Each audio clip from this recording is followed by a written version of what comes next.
I don't have a loud voice, so you'll have to listen up some. The the squared around transition. I drew this one, not square, rectangle, and I offset the circle. So I want to get into the advanced one just to show the concepts of how they're made. When I started at Holland Sheet Metal, there were some guys who had been there 20 years, and I watched them make squared around transitions. Look fascinating to me. So I talked to the owner, and he gave me a book. I read it and said, yeah, that's what they're doing, but I don't understand it. So I watched them again, and finally, things start to click in your mind after you watch them a few times, and I got to understand what they were doing. As I looked at the squared around,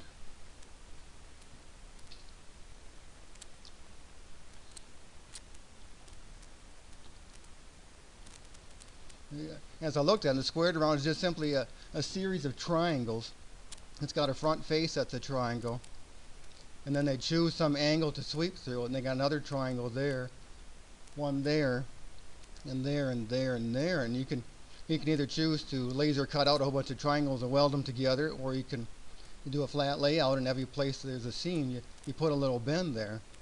And in the end, what you get, though, is just a series of flat surfaces that at the top simulate a circle.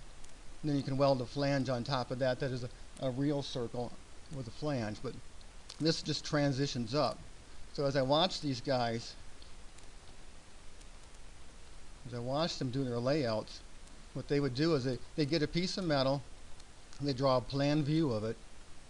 Then they'd find a spot and use the dividers and divide this 90 degrees up into equal segments. And you can see here, this one just a straight line, straight line, straight line, all equal, but they go through 45 degrees.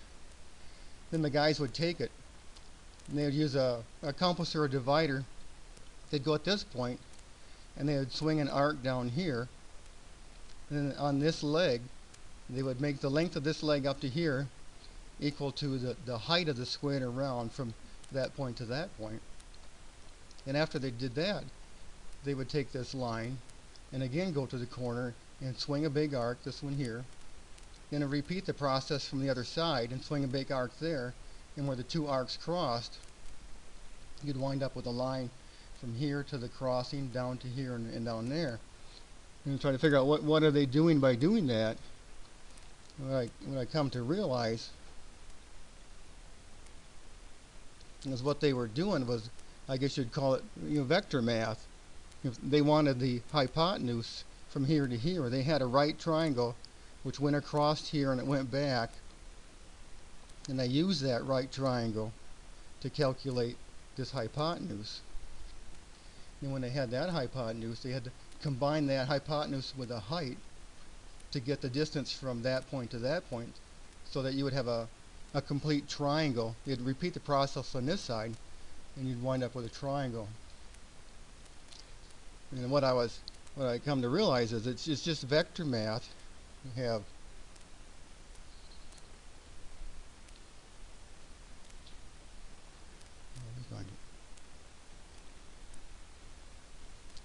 you can either do if you get out your Pythagorean theorem, you can do x squared here, y squared here, z squared here equals this hypotenuse squared. You can mathematically calculate what the distance is from there to this point. You can repeat the process to that point, and then that point, and that point. Work your way around and calculate all your triangles. But these guys were old school, I would say, and they knew a process, and they were just doing the process. And what they were doing was they were taking this triangle, which is, this is one leg, and it's a right triangle, it goes up here, and they were using it to calculate this length here. And I looked at that triangle, and what they would do, because they only had two dimensions, they would take that triangle and they would lay it down flat, because all they have is a flat piece of steel to draw it on. They'd lay it down all the way flat, and then while it looks like they took their compass and drew an arc, technically what they were doing is they were rotating the triangle this way until the point wound up down there, and then they would take it and they would rotate the triangle this way until it lined up down there, and then they would measure from that point to that point, which was this length. If you look at this length down here at 16.031, and if you look at this length, it's 16.031. They were just simply calculating a three-dimensional hypotenuse on a two-dimensional piece of metal. Then they would take that hypotenuse and they would swing the arc. They'd swing the arc from here. You can see this arc up here. But they would set the length of the radius equal to the length they calculated here. And the same thing on the other side. They would swing an arc from this point to this point. You bring it down. I suppose I can trim that off. Well, that didn't trim well. And then they would take that and combine it up here and make it, this is the height of the squared around 12 inches. And so then right there, that line would be the hypotenuse of the next one, and they would then put their, instead of having their pointer and their compass here, they'd turn it and move it down here, and they'd swing this arc, and where the two met, they would draw a line from where they met.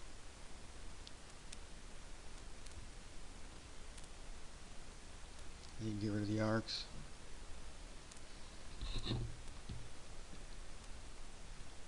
Doesn't matter. And then that would be this triangle from here to here, across here. It'd be that triangle laying down on the flat piece of sheet metal. And if we go to this one,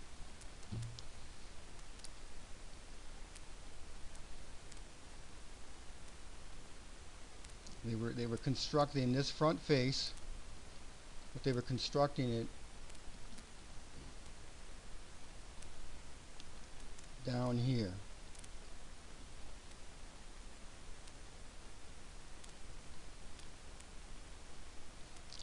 So that would give you the first piece of the squared around, and then repeat that same process, to the next segment over here. And I believe I can.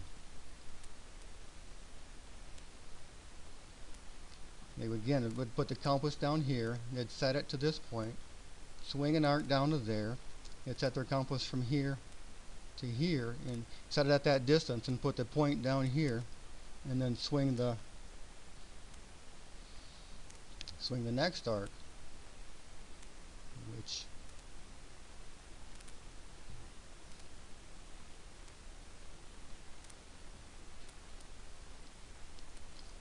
again, that arc was that long, so I'll make that segment that long. And then there was they'd swing another arc from here, because this line is in common, so that line is right there. But they'd swing an arc equal to the distance from this point to that point. So you can take that segment, make those equal. And where the two touched, that would be the next triangle. The next triangle on the squared around. Over here. Then they would repeat the whole process again for that point, and then that point, and then that point, and that point, and they'd work their way around. Here's my delete key.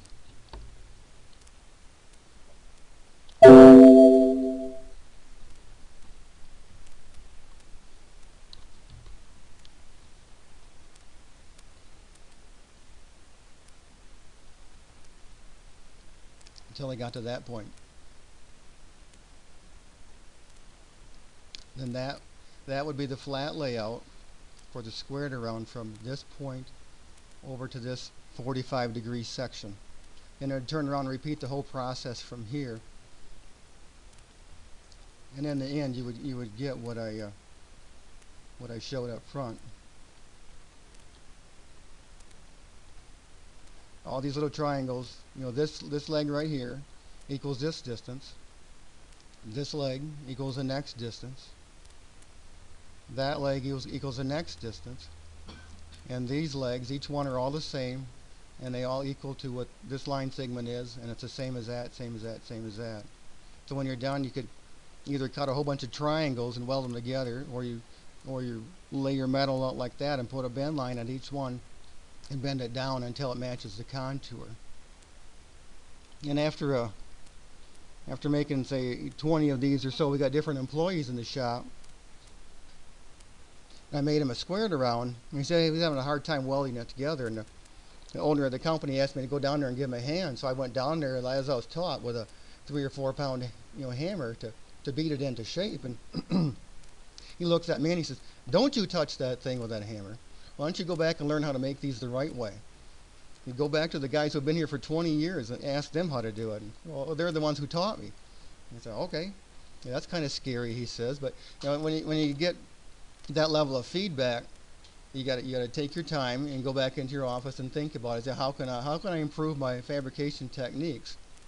And I thought about it a while and said, okay, I can calculate from this point to that point, and I'll bend it up and I'll put a tape measure across my part. And if it's not bent enough, I'll bend it some more until they match up. If it's bent it too much, I'll step on it and flatten it out. So when I got the shape correct, obviously the parts fit together a lot better. And then one day we hired another employee who knew how to make squared arounds, and instead of measuring that, he just takes this diameter and he draws it on the floor, and he sets the part on it upside down. If it matched the contour, he was fine. If not, he either had to bend it more or bend it less. So now when I have Royal Sheet Metal make me parts, I give them about a 2-inch long piece of pipe with the correct diameter, and I say, fab it up until it matches that contour. And when they do that and we weld it up, we never have any issues with the shape being wrong. Again, it's just a process of time of how do you develop it, what makes for a good part. It's not sufficient just to have all the numbers right. You got to be able to form it up and know that you formed it up correctly also. And then we got a different owner in. The new owner brought a computer in, so I no longer had to lay these out by hand. I no longer had to figure it out on my calculator. He got me AutoCAD, so I would do all this process as we have here. I do it on AutoCAD, and every little segment I'd have to do my arcs and draw it on AutoCAD. And that worked fine for about 5 years. Then one day I forgot one of the triangles, and of course you laser cut it out, you form it up, and the part's not right. And the owner of the company comes to me and he says, your squared around is wrong. You made a mistake. And he goes throughout the company. He tells everybody, Lon made a mistake. And he calls up the laser house and tells them, Lon made a mistake. So they're all, razzing me, giving me a hard time. So I was like, oh, okay, I can take this abuse, but I got to find me a way to not make a mistake. And it's like, all right, I'm an engineer. I know how to figure these things out. In the, let me get these all showing.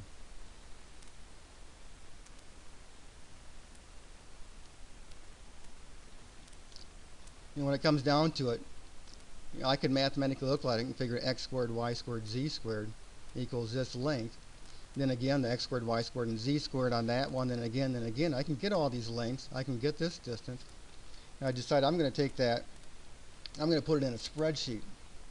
So I got, from the left side of the part to the center is 12. From the right to the center is 8. Front back is 6. And from the front forward is 12. And the height is, the height there is 12. Diameter is 4.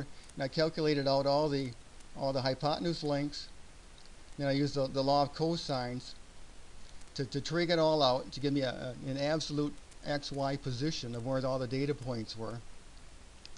Then I organized the data points here, and I combined them down here. I did a copy. You go to draft site, you do an L for line, and do a paste, and it drew all 4 segments for me right there, you know, based off the spreadsheet, which, you know, it just ties them together there. And if I take this one,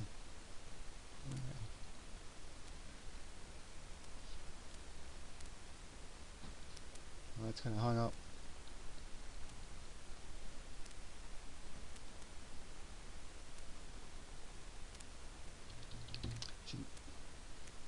Why it's hung up.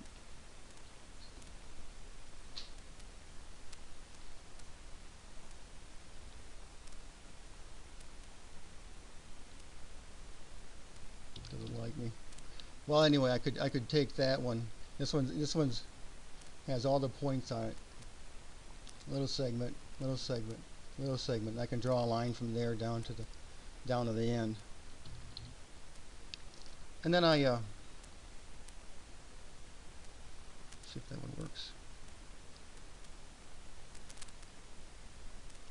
And then one day my mother-in-law redesigned her kitchen and got a new stove, and she shoved it against the wall, and then no one would build her a fitting to connect the stove to the ductwork, because this was a fitting. It was 10 inches by 2 inches with an 8-inch diameter. It was offset to the side and offset up, and the whole thing was 2 inches tall.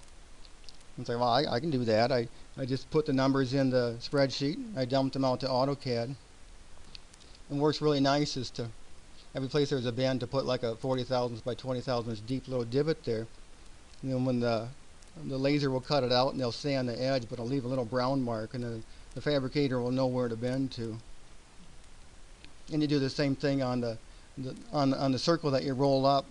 Every 45 degrees you put a little divot, so when they go to weld it on, they can line the divot up with a weld seam. They can line it up with a 90 degree. Else they'll weld their way around it, and they'll wind up with way too much material here or not enough, and it won't look nice. But this way it gives them an opportunity to line things up nice. And then, you know, I worked here for 3 years in the evening at Holland Sheet Metal, working for FOG. And then I came on full time, and they asked me, oh, you got to learn SolidWorks. So I said, okay. And they gave me a seat of SolidWorks, and they gave me the manuals, and you go through the tutorials, and after about 2 days, it's like, oh my goodness, I can't stay awake. So I went up to my manager, who I knew quite well, and said, I need a challenge. And give me some kind of challenge that I can use to learn SolidWorks on. And he said, okay, why don't you draw up the squared arounds with flanges on them? Like 2 or 3 other engineers have tried it and they can't do it. And so okay, so I can learn SolidWorks, learn sheet metal, and have a challenge at the same time. And I spent 3 days, going on the forums and Googling it and studying SolidWorks. This was back in 2006. And after 3 days, I'd had enough. I went back to him and said, I can't do it. And he says to me, I expected more out of you than that. I said, okay, I'll take that challenge. He knew my personality. We were getting along quite well. So I went back, and then after 2 more days, I went back to him, and I no longer said I can't do it. I said SolidWorks can't do it. He just looks at me. Are you trying to tell me there's something you think SolidWorks can't do? I said, all right, I'll go back again. And after the 6th day, 6th day of trying to figure the same things out, you start to see things differently. You see the same things, but you see them differently in your mind. And I came across, where am I at?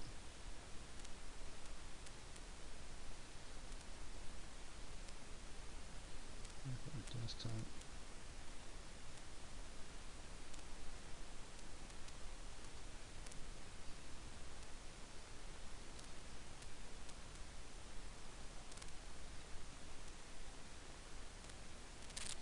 I came across that picture.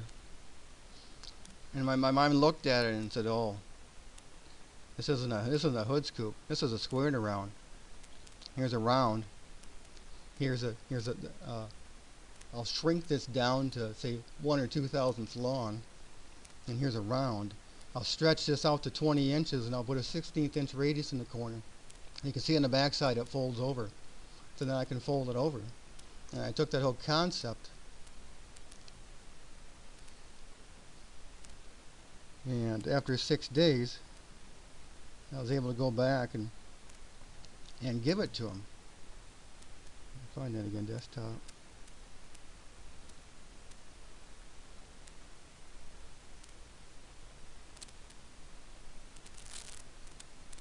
So after 6 days, I could give him a squared around, offset whatever I wanted it to be, and I could bend the flanges on so that they'd all line up real nice.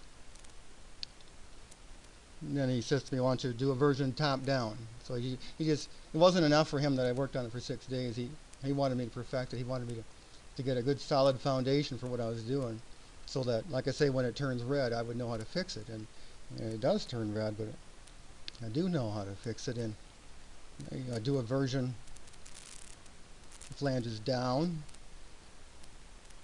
and I do a version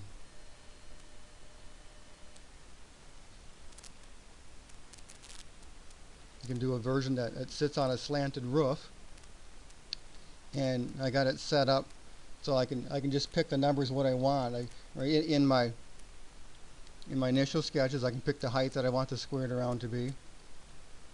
I pick the round.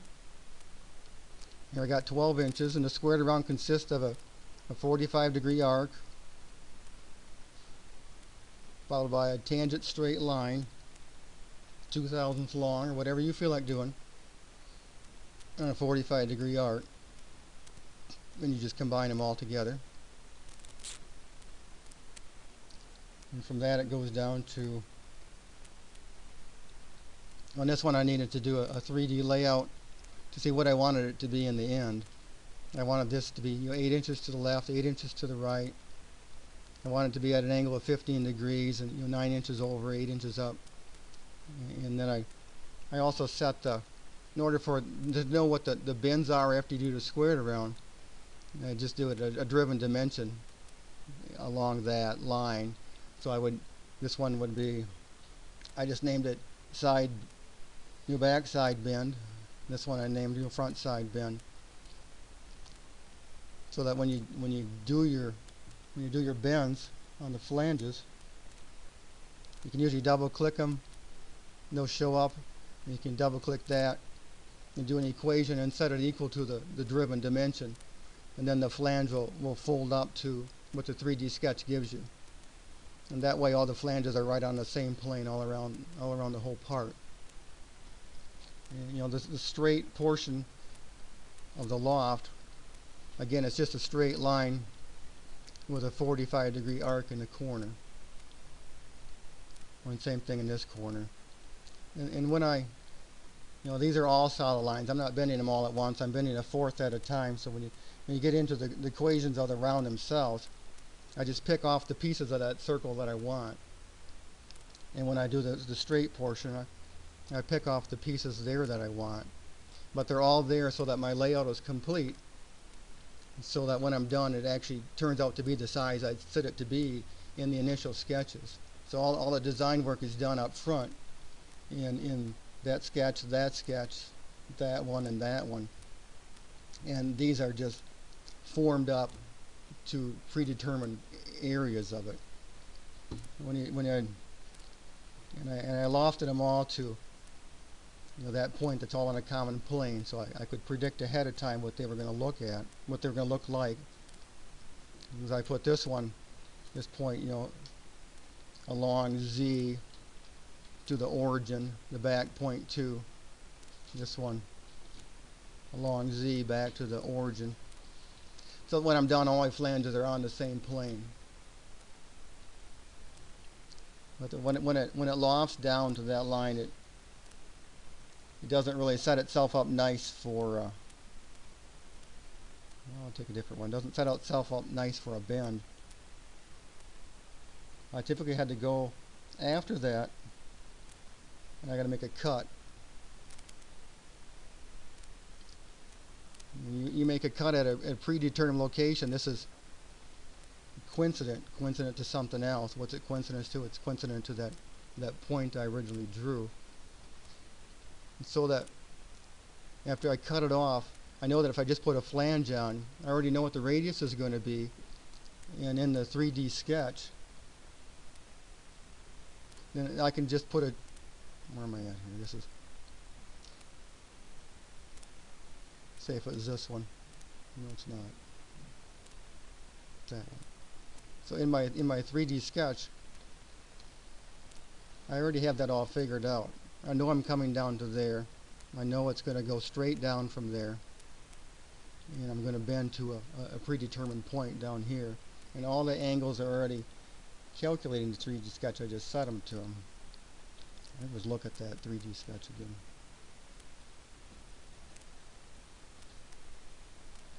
Like in here, I already knew what this radius was going to be, so I drew it right in my 3D sketch. So when I cut it off at this point, when I added a bend onto it, I knew it would come tangent. I knew what the radius would be, and I could predict it where it's going to wind up to be. So in the end, it matches what I predetermined ahead of time that I wanted it to be.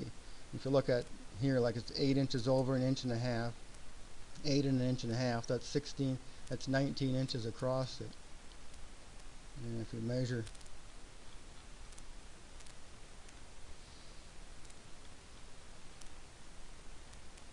there you go, 19 inches across. It's because that's what I set it up for in my preliminary sketches. And I made appropriate cuts at the right spot, so when I put a 60 thousandths radius on, it would wind up in the right area. So a lot of thinking is done in the initial sketches, and all the rest is just, just take apart and save it as a new number and change it up here, and it'll all follow suit. The parts will just change to whatever you want them to be. And it works great until some of the slopes get too steep.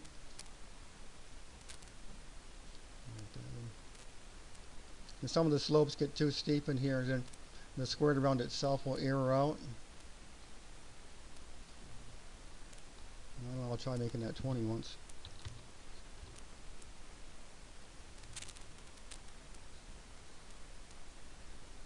Yeah, you can see the red on here.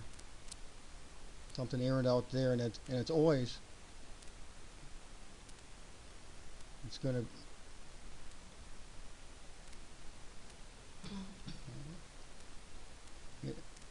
it's almost always the radius that you put in the corner down here is too sharp. You can't do the math. You can't do the math to figure out how to bend it in that area.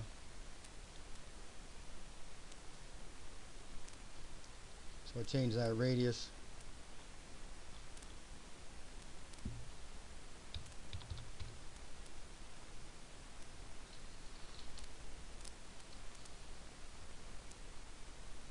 Then there your part comes back again with a second error. And the second error is, it's just how I'm cutting it off for whatever reason I'm cutting it off. That's fine. This one's having some issues on this side. But if you look at one that's good, you can go back in and fix one that's bad. But it's always going to be one of those two things. That corner is too sharp, or the normal cut to the part, it doesn't like it on one of the two sides, and you just got to play with it till it comes out okay.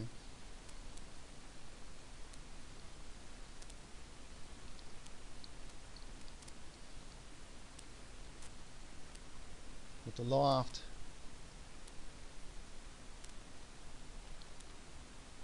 the math in the loft itself works just fine, regardless of what size I want to make this.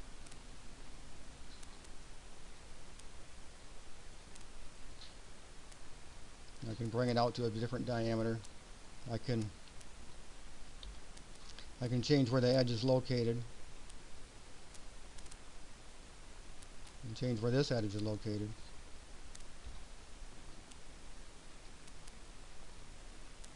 But the concept is the same. The SolidWorks will build them, error out in that corner or in the cut, and you'll just have to play with it until you get a number that works for SolidWorks. I took it. We'll see if I can do it here.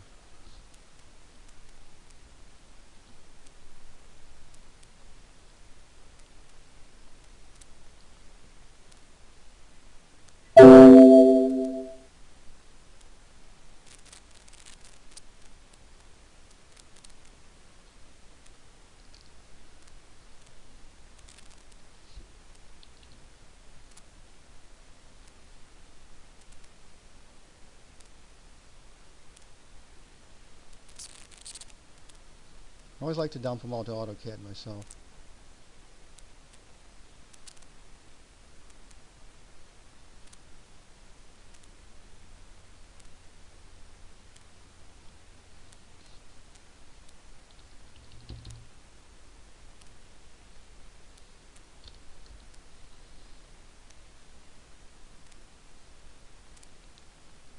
I must have bumped something on my mouse. It's not working on there, but you can take it. Maybe I just closed it upside down.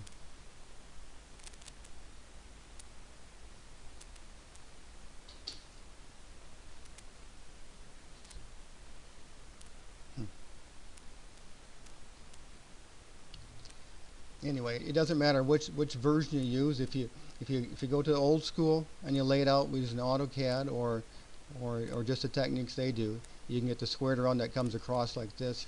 If you dump an AutoCAD version out, these lines will be maybe 1 or 2 thousandths different than SolidWorks. And if you dump the spreadsheet version out and you put it here, it'll only be 1 or 2 thousandths difference of SolidWorks. So the only issue will come up with SolidWorks is going to put a radius down here, so they'll come to a little different corner than what you planned on, but in the end it all works out no matter which version you use, because all you're building is a series of triangles, and that's what SolidWorks is figuring out. That's what AutoCAD is figuring out. That's what the spreadsheets are figuring out. I had one more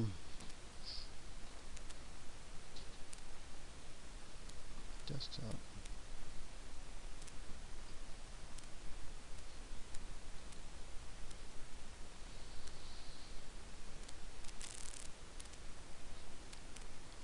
You know, originally you start out with one like this.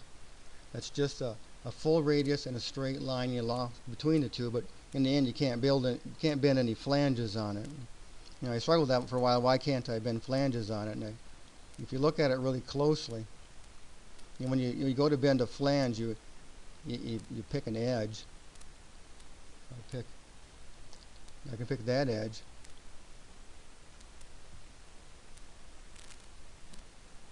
You know, I can bend a flange that way, but if I go to try to, you're really not picking an edge.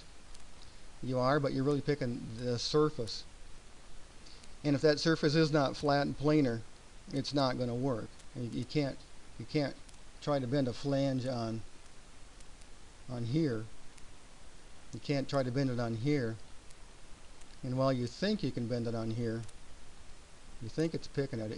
It's really not. It'll error out and say it's like the edge is not on a planar faces. And the problem is when the squared around is way at this edge, it's got this pitch going down, and then it takes a 90-degree turn. But when it's going in the middle, it's coming in at a different pitch, and the 90-degree goes at a different angle, and you wind up with the bottom surface. You can see it there. It's not planar. This line here goes straight from front to back, but the face on the bottom is not square and planar. It's because the tangent came down here at one angle, and the pitch on here coming down is a different angle, and the face starts here and it rocks down, then it rocks back up, and the whole bottom is contoured, so you can't bend off from that type of surface. You got a loft from this type, which is a combination of a 45-degree arc, tangent to a straight line with a 45-degree arc. And you make those as small as SolidWorks will let you, and be able to figure out the math. And then you go right back up to a 45-degree arc with however small you want to make the straight, and another 45-degree arc.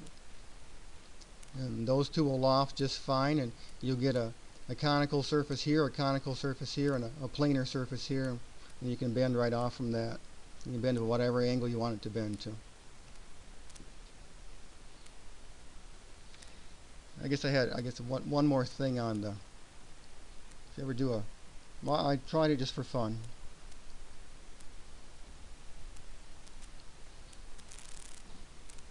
And this one I lofted from just a 45-degree arc with a small straight.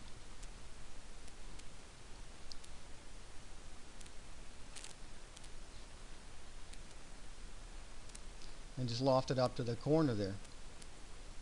And then I lofted the next one. Got that piece, and I lofted the third one. Got that piece, and I told it to combine all.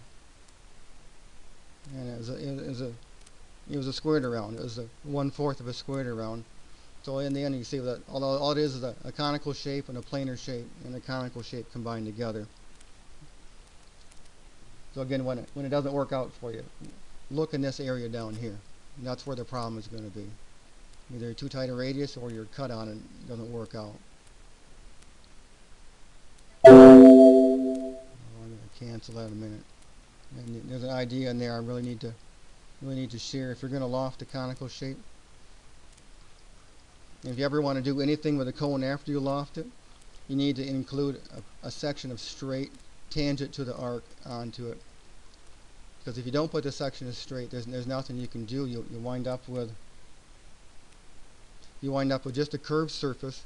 And if you want to add a tab onto something, you need to sketch on a planar surface. And there is no planar surface on this part. What there is, if you add a little tiny flat down here, I did 10,000ths, and another little tiny flat up here, which I did 2,000ths. If you look closely, well, there's a planar surface right there, and I can do whatever I want. I can bend off from that. I can use it for a sketch plane to add holes onto it. I can add a tab onto it. If I want to add a tab onto that, I can do that.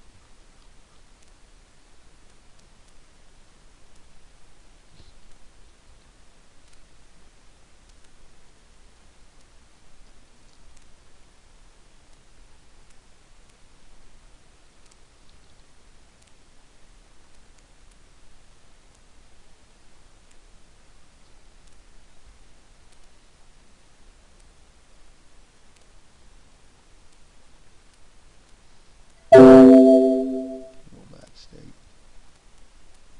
Well, I can do it. It's not liking me, but I can do it.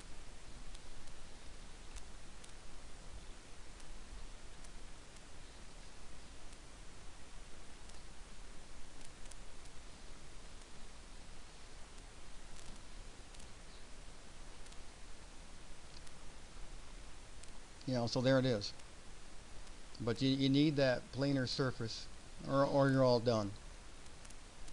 Unless you want to sketch some hole by doing a spinning on the front plane or something like that, and just hope it hits the right spot. If you want to add something to it, add holes, you give yourself a planar surface to work with. Yes.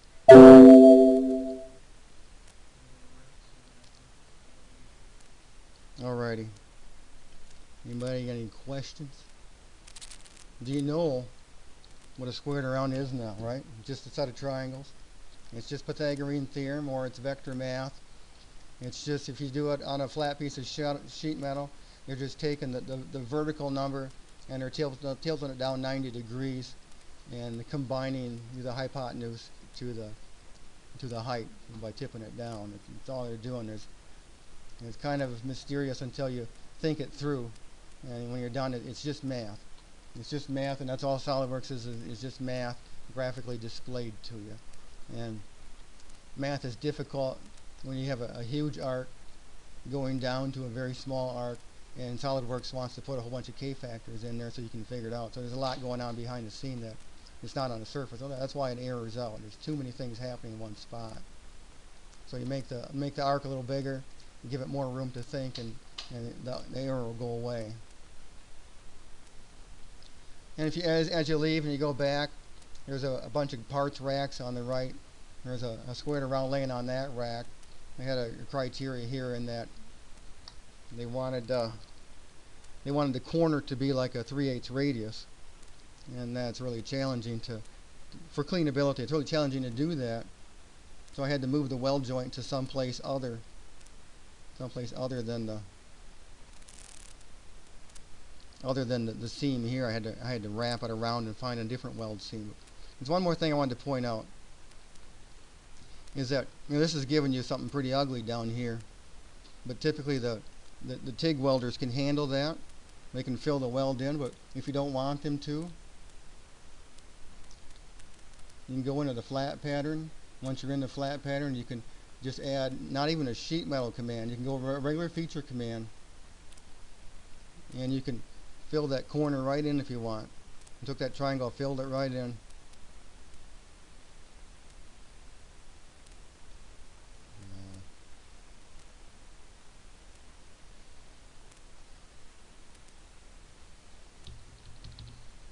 Doesn't want me to get out. Rebuild. There we go.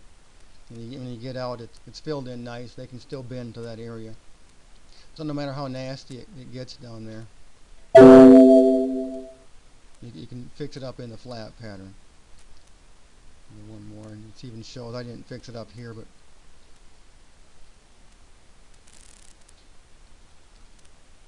and here you bend nice tabs on them, and you let them line up, and then they use the tabs as their weld fixture. They line that point right up there together with the two of them, and if you have holes in it, all the holes will line up real nice too. So you gotta give them something up here to align their collar with, and you give them something down here to use that as a weld fixture, and you get some really nice parts. Now you can see how nasty that would be, but our TIG welder can fill that in, and if you don't like that, then fill it in your flat pattern. It works just fine. Any thoughts or any comments, any questions? No? Is it transitioning from small arc to a large arc? Absolutely. SolidWorks needle and flat. It handles it as if it were a cone. I mean, it'll flatten a cone out. A cone is a real cone that goes from a circle to a circle right above each other. It's just in a flat pattern. It's two circles with a wedge cut out of it, like a piece of pie cut out. And it's the same thing it's doing here. It's calculating the conical shape from there to there. And the